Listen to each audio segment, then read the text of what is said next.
Sutra of Complete Enlightenment. Chapter 9, The Sound Distinguishing Bodhisattva.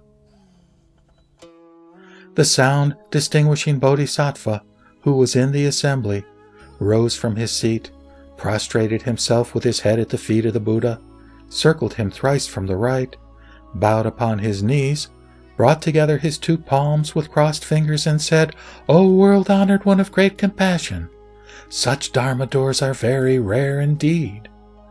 World-honored one, how many of them should each Bodhisattva practice to realize complete enlightenment?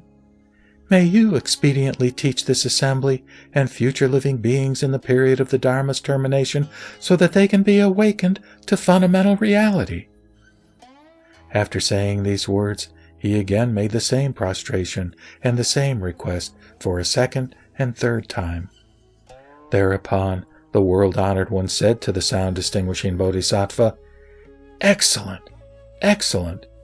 It is good that you are able to ask the Tathagata how to practice these Dharma doors for the benefit of this assembly and that of future living beings in the period of the Dharma's termination. Listen attentively to what I now tell you." The sound-distinguishing Bodhisattva was filled with joy upon hearing this.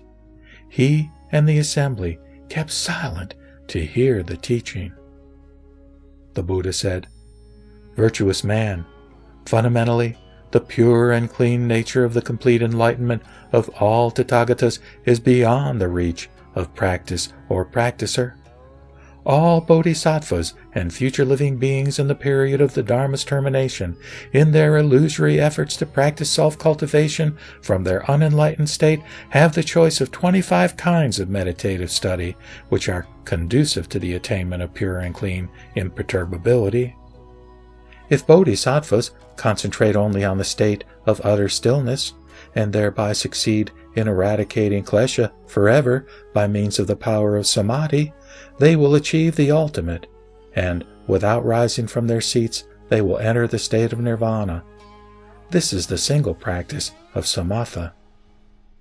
In their meditative study of unreal illusions only, if Bodhisattvas use the Buddha power to transform the world for the purpose of performing, by means of all kinds of activity, pure and clean wondrous Bodhisattva deeds without strain from their calm thoughts, controlled by dharanis, and from their wisdom begotten by stillness, this is the single practice of samapatti. If Bodhisattvas concentrate only on the eradication of illusions, without making use of benefiting functions, they will only wipe out klesha, and when the latter has been completely eliminated, they will realize fundamental absolute reality. This is the single practice of dhyana. If Bodhisattvas first concentrate on the state of utter stillness, and then use the mind of wisdom begotten by stillness to shine upon illusions, thereby inspiring their Bodhisattva work of salvation, this is samatha followed by samapatti. If Bodhisattvas, by means of their wisdom begotten by stillness, realize the nature of utter stillness, thereby eradicating klesha and getting out of samsara forever, this is samatha followed by dhyana. If Bodhisattvas, by means of their still wisdom, reproduce their illusory powers to cause all kinds of transformations to occur for the liberation of living beings, and then eliminate klesha to enter the state of nirvana, this is samatha followed by samapatti and ending in dhyana.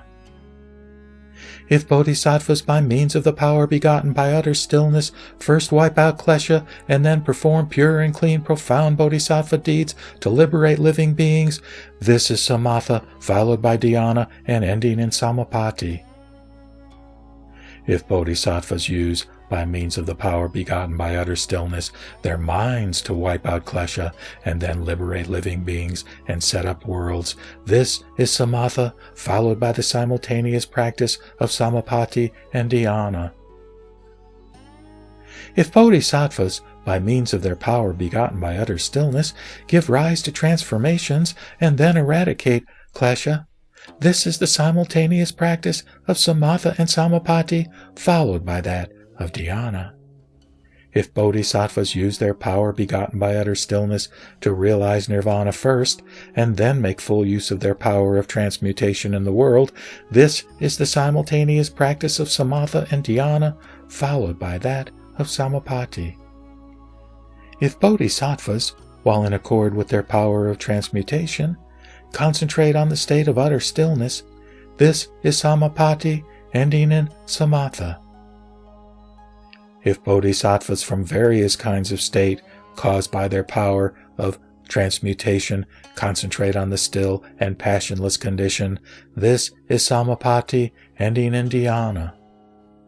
If bodhisattvas use their power of transmutation to do Buddha works and then abide in stillness to eradicate klesha, this is samapatti, followed by samatha and ending in dhyana. If, in the unhindered full use of their power of transmutation, bodhisattvas eradicate klesha and dwell in the state of utter stillness, this is samapatti, followed by dhyana and ending in samatha. If bodhisattvas, by the expedient use of their power of transmutation, realize both utter stillness and nirvana, this is samapatti, followed by the simultaneous study of samatha and dhyana. If bodhisattvas make various uses of their power of transmutation for realizing utter stillness, and then eliminate klesha, this is the simultaneous study of samapatti and samatha, followed by dhyana. If bodhisattvas use their power of transmutation to realize nirvana and then abide in pure and clean and active samadhi, this is the simultaneous study of samapatti and dhyana, followed by samatha. If bodhisattvas use their nirvanic power to realize utter stillness, thus abiding in the state of purity and cleanness, this is dhyana, followed by samatha. If bodhisattvas use their nirvanic power to be in harmony with nirvanic function in all situations, this is dhyana, followed by samapatti. If bodhisattvas use their nirvanic power so that, while abiding in samadhi, their self-nature can give rise to transmutations, this is dhyana, followed by samatha and ending in samapatti. If bodhisattvas use their nirvanic power so that their nirvanic self-nature can perform its function and that their pure and clean state can return to samadhi, this is dhyana, followed by samapatti and ending in samatha. If bodhisattvas avail themselves of the purity and cleanness of their nirvanic power to abide in samadhi and to perform transmutations, this is dhyana, followed by the simultaneous practice of samatha and samapatti. If bodhisattvas use their nirvanic power to realize utter stillness and then perform transmutations, this is the simultaneous practice of dhyana and samatha, followed by samapatti. If bodhisattvas use their nirvanic power to perform transmutations and then realize utter stillness with its pure and bright wisdom, this is the simultaneous practice of dhyana and samapatti, followed by samatha. If bodhisattvas use their wisdom of complete enlightenment perfectly to unite all things so that the phenomenal expression of self-nature will not stray from the nature of enlightenment, this is the perfect threefold practice in accord with the self-nature in its purity and cleanness.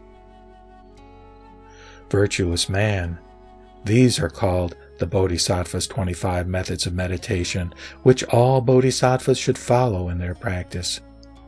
If they and future living beings in the period of the Dharma's termination wish to practice any one of them, they should first lead a pure life, silence their thoughts, and sincerely repent. Then, on the last day of the third week, after giving a reference number to each of these 25 methods and using 25 tallies with their corresponding numbers, they should pray and seek divination by picking a tally at random. The number picked will indicate the method, whether gradual or instantaneous, that befits the seeker. However, a single feeling of doubt or hesitation on the part of the latter will cause the divination to be ineffective. To repeat his instruction, the world-honored one read the following gatha. Sound distinguishing, you should know that the pure and clean unhindered wisdom of all bodhisattvas comes from dhyana samadhi. The so-called samatha, samapatti, and dhyana are the threefold dharma, of which the gradual or quick practice has 25 varieties. All Tathagatas everywhere who practice in the present, past, and future must this dharma use to realize enlightenment. Only those of instantaneous awakening and unbelievers are exceptions. All bodhisattvas and all future beings in the dharma-ending age should observe this dharma, follow and diligently practice it. Relying on the great and powerful compassion of the Buddha, they will ere long attain nirvana.